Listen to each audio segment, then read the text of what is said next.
ظاہر ہے کہ اب ہر ایک ووٹر سے تو جا کے آپ نہیں پوچھ سکتے کہ اس نے کیوں ووٹ دیا، لیکن ایک بڑے پیمانے پہ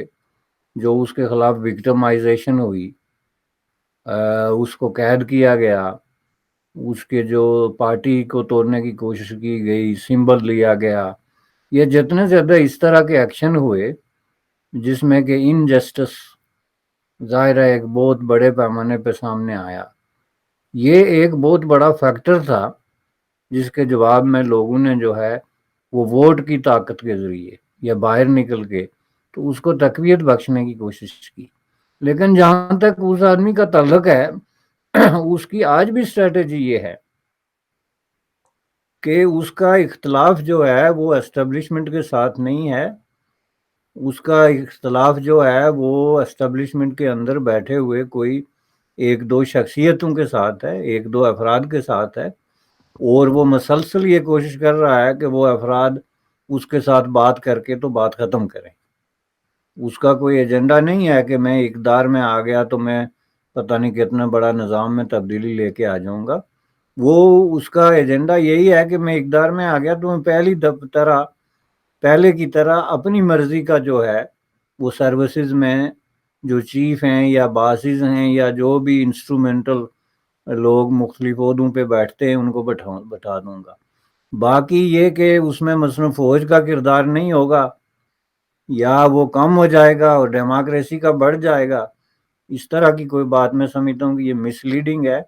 بلکہ مس لیڈنگ ہی نہیں، بنیادی طور پہ مس ریڈنگ ہے، کیونکہ پہلے دیکھنا یہ چاہیے کہ ایک آدمی جب ایک بات کہہ ہی نہیں رہا تو زبردستی اس کے منہ میں ڈالنے کی ضرورت کیا ہے؟ اب اس کو جو ہے وہ کرانتی کاری یا ریولیوشنری بنا کے پیش کرنے کی ضرورت نہیں، ہی از ناٹ اے ریولیوشنری، اور وہ اس بات کی بار بار تردید کرتا ہے کہ I am not a revolutionary. وہ اپنے آپ کو جو ہے آئیڈینٹیفائی کرتا ہے ایک سکسیسفل پالیٹیشین کے طور پہ، جو کہ جو ہے وہ دوبارہ اقتدار میں آنا چاہتا ہے، اور وہ اس کی کوئی وضاحت کرنے کی بھی تردد نہیں کر رہا کہ میں پہلے آیا تھا تو میں نے کیا کیا یا کیا نہیں کیا، تو اب آؤں گا تو کیا کر دوں گا۔ خصوصاً یہ ایک جو بہت بڑا ٹاپک ہے کہ پاکستان میں اسٹیبلشمنٹ ورسز عوام یا ڈیموکریسی کوئی جو ہے وہ شکل بن گئی ہے بڑی لڑائی کی یا کسی طرح کے تصادم کی، اس کو اس نے جو ہے وہ ریپیٹڈلی ڈسمس کیا ہے، جس کا آپ اظہار ابھی دیکھ لیں کہ وہ اقتدار میں بیٹھ گیا جہاں جہاں اس کو سیٹیں ملی بالکل آرام سے بغیر کسی آبجیکشن کے، جہاں جہاں سیٹیں نہیں ملی وہاں وہ کہتا ہے کہ یہ انتخابات فراڈ ہیں۔ یعنی آپ یہ دیکھیں کہ پارٹی نے پہلا جو جا کے اسمبلی میں بیان دیا وہ یہ دیا کہ یہ اسمبلی غیر آئینی اور غیر قانونی ہے، لیکن جس حلف کا بھی مطلب اسی اسمبلی میں لیا ان اسی کے۔ اسمبلی میں لے کے تو اپنی تنخواہ اور مراعات اور سٹیٹس کے لیے لائن میں لگ گئے اور لگے رہیں گے تا حیات جب تک ان کا معاملہ چلتا ہے۔ تو اس طرح کی چیز کو اسی طرح دیکھنا چاہیے کہ عمران خان کی جو جنگ ہے ساری وہ ہے اپنا حصہ جو ہے اقتدار کے اندر، تو اس کو اس سے زیادہ جو ہے زیادہ گلوریفائی کرنے کی مجھے ضرورت میں نہیں سمجھتا کہ لگتی ہے۔ آپ کی بات اپنی جگہ پر بالکل درست ہے، شاید یہی وجہ ہے کہ آپ جیسے لوگوں کو ہم پروگرام میں دعوت دیتے ہیں تاکہ آپ سوچ کے ساگر میں ڈوب کے کوئی موتی نکال کر لے کر آئیں۔ ایک عام انسان تو چیزوں کو زیادہ تر بلیک اینڈ وائٹ ہی دیکھتا ہے بشانی صاحب، وہ تو یہی دیکھتا ہے کہ بھائی لوگوں نے جو یہ ووٹ دیا ہے یہ فوج کے خلاف ووٹ دیا ہے، لوگ یہ سمجھتے ہیں کہ خیر جو بھی ہو فوج جو کرتی آئی ہے پچھلے 76 سالوں میں وہ اب نہیں چلے گا۔ اس ایک نقطے پر اگر ہم بات کریں کہ کیا اس پورے مینڈیٹ کو ہم اینٹی اسٹیبلشمنٹ مینڈیٹ مانیں یا پھر جیسا آپ نے کہا کہ عمران خان کا فیکٹر ہے اور صرف اسی کا ہی فیکٹر ہے اور کوئی فیکٹر نہیں۔ جب تک نواز شریف ووٹ کو عزت دو کا نعرہ دیتے تھے وہ نواز شریف کے ساتھ بھی اسی طرح سے کھڑے ہوئے تھے، لیکن جب نواز شریف نے پرو اسٹیبلشمنٹ سٹانس لیا تو یہی لوگ جو ہیں ان کے خلاف بھی ہو گئے۔ اب ایک عام بندہ تو فوج کی بندوق کے سامنے آ کر تو نہیں کھڑا ہو سکتا، یہی اس کا ایک سب سے اچھا طریقہ ہے کہ وہ اپنے غصے کا جو ہے اظہار کر سکے بیلٹ پیپر کے تھرو. یہ ایک بہت بڑی آئیڈیل سچویشن ہوگی جی کسی بھی ملک کے لیے کہ عام آدمی جو ہے وہ اتنا بڑا ایک وائز قسم کی پرسنالٹی کی شکل اختیار کر لے کہ جی میں انٹائی اسٹیبلشمنٹ ہوں اور میں ووٹ کے ذریعے اس کو شکست دیتا ہوں، تو اس طرح کی کسی جدوجہد کا حصہ بن جائے. That would be the most ideal situation in history. لیکن یہ تب ہو سکتا ہے جب کوئی انٹائی اسٹیبلشمنٹ جدوجہد ہو رہی ہو نا، بنیادی طور پہ شرط تو یہ ہے، تو پھر اس میں ساتھ جا کے کوئی کھڑا ہو یا نہ ہو. میں یہ کہہ رہا ہوں کہ ایسا کوئی کام ہو ہی نہیں رہا. یہ جو کچھ بھی ہوا ہے یہ سب بنیادی طور پہ پرسنالٹی کلیشز ہیں، پرسنل مفادات کی لڑائی ہے، جس کو بہت ہی حد تک جا کے دونوں طرف سے پیچ اپ کرنے کی کوشش کی گئی ہے. آپ 9 مئی کا واقعہ ہی دیکھ لیں کہ ان کو مسلسل چارج کیا جا رہا ہے، ان پہ جو ہے وہ ایف آئی آریں یا جو بھی ڈاکومنٹیشن ان کے خلاف ہو رہی ہے، اریسٹ وارنٹ ہو رہے ہیں، ضمانتیں بھی ہو رہی ہیں. تو اس پہ ان کا موقف کیا ہے؟ ان کا موقف دیکھ لینا کہ جو ہے تو وہ اس طریقے سے اگر کوئی جدوجہد ہو تو وہ کہتے کہ ٹھیک ہے جی یہ عوام کا رد عمل تھا، چونکہ عوام کے ساتھ جو سلوک کیا گیا اس کے خلاف عوام ایک رد عمل دیتے ہیں جس کو ہر وقت جو ہے وہ کنٹرول نہیں کیا جا سکتا. وہ یہ کہتے ہیں کہ 9 مئی کے واقعات میں جو لوگ ملوث تھے ان کو سزائیں دی جائیں، ان کو گرفتار کیا جائے، ان کو سزائیں دی جائیں، اور ہم آپ کے ساتھ ہیں، انہوں نے غلط کیا ہے. اب اس میں آپ یہ دیکھیں کہ وہ اس کو آن نہیں کرتے. اب ہم یہ کہنا شروع ہو جائیں کہ جی 9 مئی والے لوگ کوئی ہیرو تھے، تو وہ پھر تبھی ہیرو ہوں گے نا کہ جب ان کو کوئی آن کرے گا. تو ان کو وہ آن نہیں کرتے ہیں، وہ کہتے ہیں کہ انہوں نے غلط کیا ہے، یہ فوج ہماری ہے، اس کے خلاف ہم کسی قسم کے اس طرح کا عمل برداشت نہیں کر سکتے. اس سلسلے میں ہم جو ہے آپ کے ساتھ ہیں، آپ جو کارروائی مرضی کریں لیکن کارروائی کریں. وہ صرف یہ کہتے ہیں کہ یہ جو ہے وہ انڈر گراؤنڈ قسم کا ظلم نہ کریں کہ ان کو پکڑ کے ماریں یا گرفتار کریں، بلکہ ان کے خلاف آپ کارروائی کریں. تو اس طرح کی چیزوں کی موجودگی میں آپ ان کی مینٹالٹی سمجھنے کی کوشش کریں تو اس میں ایک کلیئر قسم کی ایک ناراض سیاستدان جس سے اقتدار چھین لیا گیا، اور اس کو اقتدار چھینتے وقت جو ہے وہ برے طریقے سے ذلیل بھی کیا گیا، خوار بھی کیا گیا، تو وہ جو ہے اپنی عزت کی یا عزت نفس کی لڑائی سمجھ لیں کہ دوبارہ لڑ رہا ہے، جو کہ بہت اچھی بات ہے. لیکن وہ لڑائی تب لڑے نا کہ جب وہ کہے کہ میں آ کے دیکھ لوں گا نا کانسٹیٹیوشن کو کہ کس طرح جو ہے وہ فوج یا اس طرح کے ادارے جو ہیں وہ مداخلت کرتے ہیں. میں فار ایور جو ہے اس کے لیے یہ ریزولوشن لے کے آؤں گا، میں اس طرح کی تبدیلی لے کے آؤں گا. اس طرح کی تو کوئی بات نہیں ہے. وہ تو کہتا ہے کہ میں آ کے صرف حکومت کروں گا، بلکہ اس میں اس کے جو ایجنڈے ہیں وہ زیادہ تر وہی ہیں جو اسٹیبلشمنٹ کے قریب ہیں. مثلا یہ سمجھا جا رہا ہے کہ وہ یہ 15ویں ترمیم جو ہے آئین میں اس کو ریورس کرے گا، جو اسٹیبلشمنٹ کی سب سے بڑی خواہش ہے، چونکہ اس کی وجہ سے کچھ مانیٹری اور بجٹری قسم کے جو ہے کانفلکٹس پیدا ہو گئے ہیں، جس کا براہ راست تعلق جو ہے وہ ڈیفنس کے ساتھ بنتا ہے. جو اصل فائنینشیل پرابلمز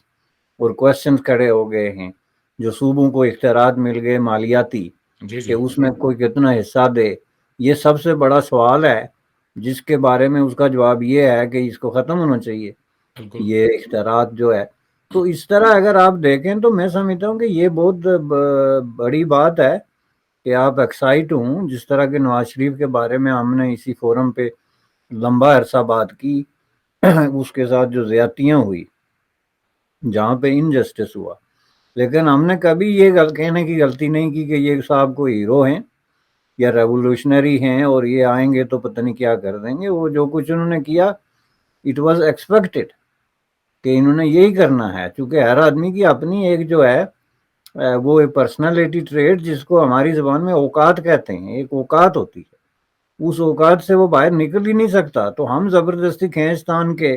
تو اس کو اگر جو ہے وہ لینن کے مقابلے میں کھڑا کر دیں یا ہوچی من بنا دیں یا چے گویرا بنانے کی کوشش کریں تو یہ غلطی ہماری ہے، اس کی تو نہیں ہے نا.